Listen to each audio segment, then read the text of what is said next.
Proportional Response. Book 1, Chapter 15, Part 11, Historic Histrionics in the Council.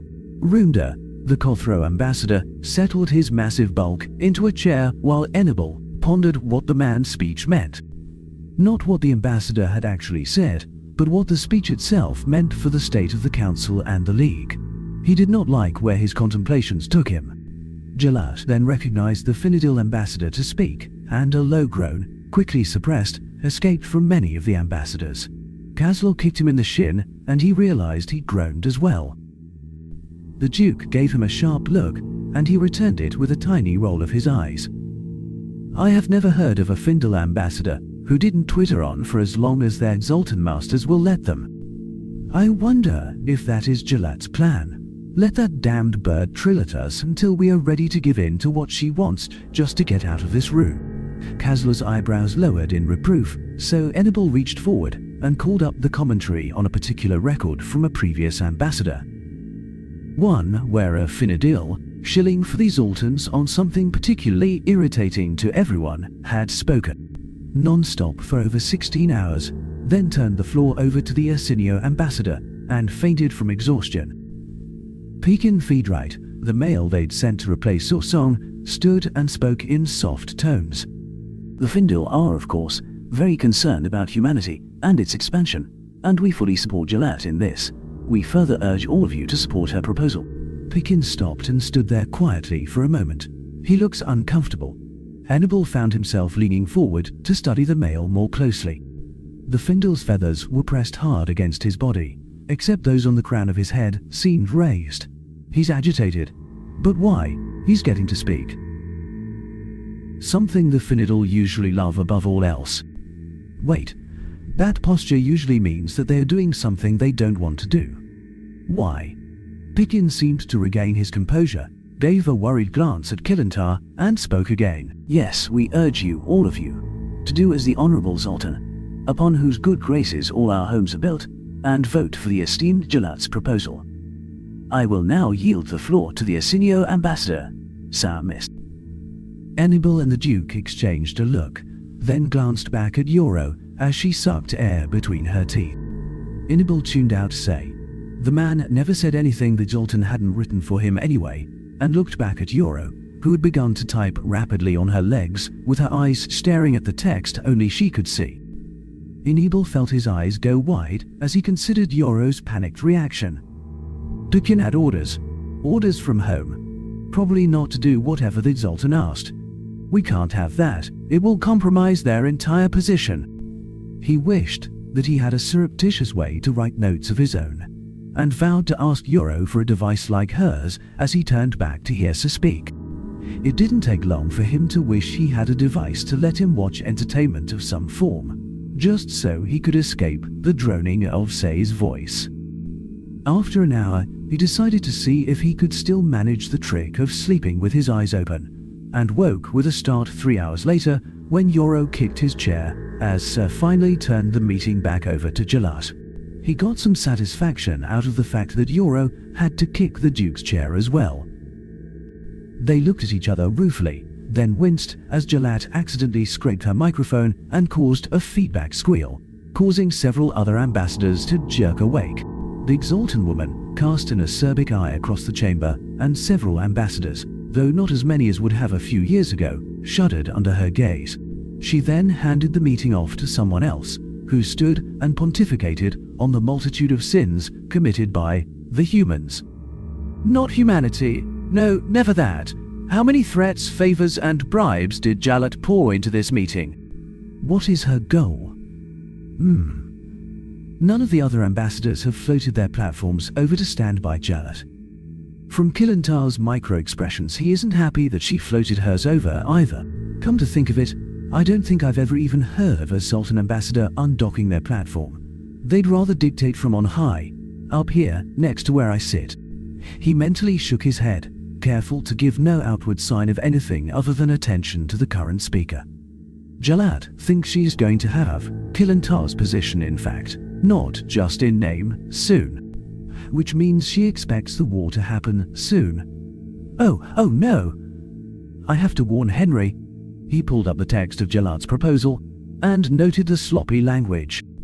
When he got down into some of the side clauses, he also found that the Daltons had left a great many concessions open to the nearest neighbors of the worlds they intended to take from humanity, including that the Zoltans would pay above market rates for aid in setting up the colonies and allow those nearest neighbors to establish their own independent cities on the worlds in question. That will never happen. The Zoltan Senate will publicly flay Jalat and Kilintar alive for signing something like this.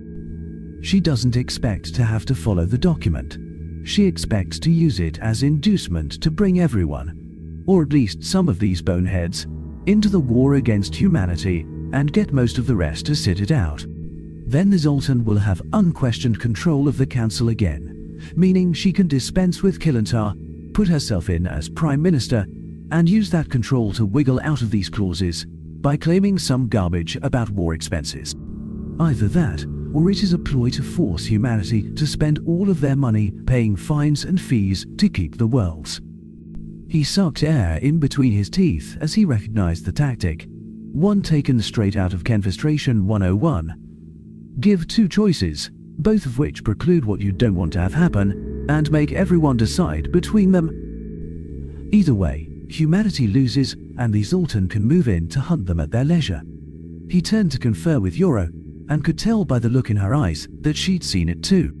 He looked around the council room in quiet desperation, trying to find some way to warn Henry without endangering the plan. Then, he looked at Ballard. The amphibian sat hunched over his console, gesturing at it furiously. He risked using his own console to take a closer look at Ballard's, and found that the man had a message open to Henry as well as one of the troubling clauses of the proposal. Enibel sat back a little in his seat, refusing to let his relief show on his face. He took a careful look around the room again to disguise his need to take a good look at Henry. His Bond brother sat there, giving every appearance of being terribly amused by the insults being flung at his people, and thumbing through something on his screen. Enibel desperately wanted to use his console to zoom in on Henry, but didn't dare. He looked over at the two Zoltan and saw them looking at Henry with predatory grins. They think they have him. Idiot lizards. You'd expect they'd learn by now not to underestimate a confident human in general, and a confident Henry in particular. The Duke shifted beside him, and he met the man's eye for a moment. They both wanted to speak, but realized they didn't need to. Kasler gestured with his eyes toward Henry, then the screen, then the Zoltan. He then rolled his eyes and smiled. Enibel retuned the gesture. The Duke has learned in a few months what the Exaltan have failed to learn over the course of decades.